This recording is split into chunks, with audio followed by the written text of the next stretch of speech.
When was the decision made to let Peter go, and was there a tipping point?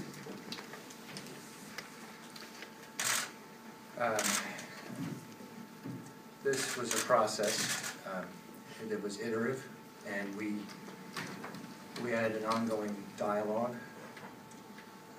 We finally made a decision regarding Peter on Tuesday, so it was yesterday. Really, we made this call and met last night and met with Peter this morning. Was there any one final thing, though?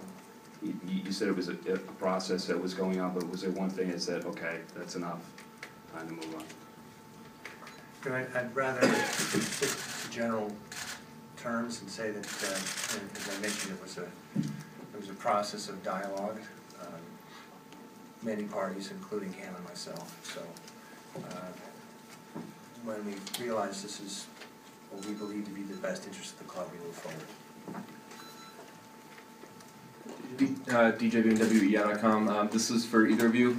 During the evaluation process, was there any change made in Peter's power, what he could do, what he could trade, things like that? At some point during the year, as we approached the trade deadline,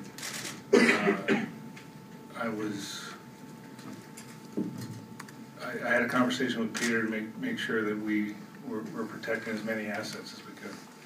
So he couldn't have like traded a first-round pick to improve his standing or something like that?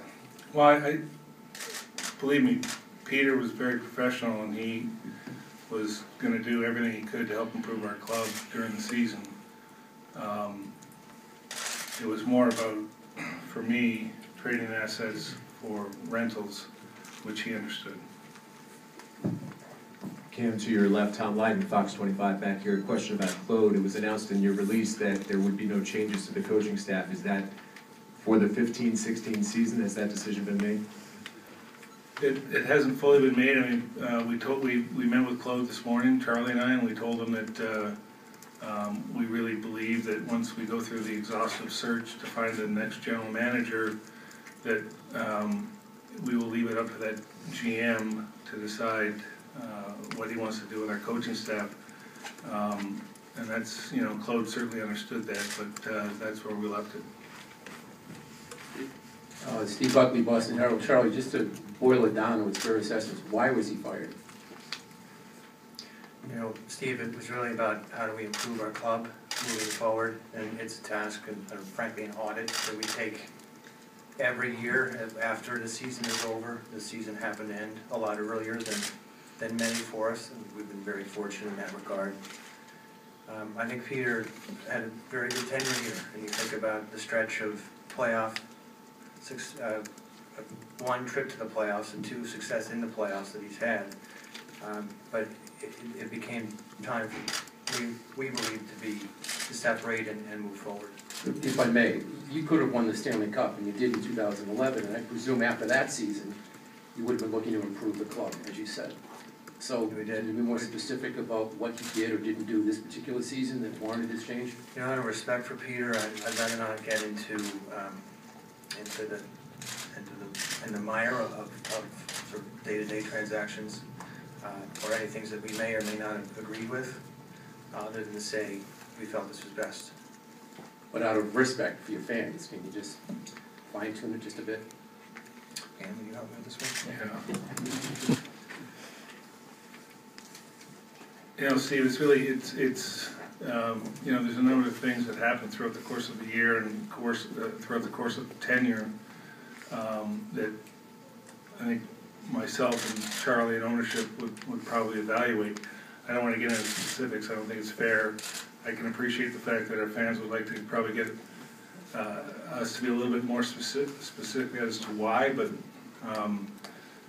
we believe that we made the decision moving forward to help improve the hockey club.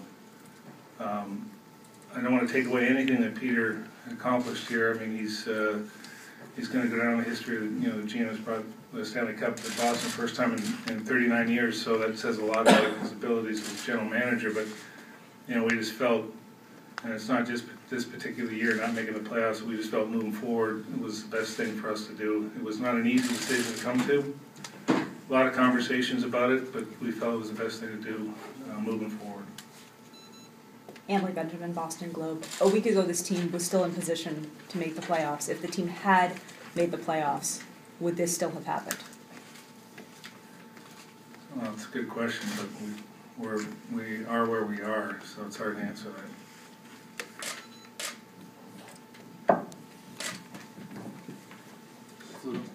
Cam, what is your vision in terms of roster building and ultimately the style of play that you'd like to see the team play? As much as I'd like to get into detail with that right now, Fluto, I mean, we're going to be going out on a process to try and find a replacement GM, and if I say everything that I'm looking for, and all the resumes I get are going to be, this is what I can do for you. Joe Haggerty, CSN and E.com. Cam, independent, other side, independent of Peter and what he did and, you know, his body of work here, what are the improvements that you want to see made to a team that didn't make the playoffs, and what areas did you watch this year and say, you know, we could be better, we could do this better as you go into the offseason? Well, I think, you know, maybe we got away a little bit from our identity that we had in the past. I don't think we were as hard a team to play against as we like to be, and we were in the past. I thought that got us some success. Our transition game probably needs some improvement, so getting the puck out of our end through the neutral zone. And, you know, I think we got to find ways to create some more offense.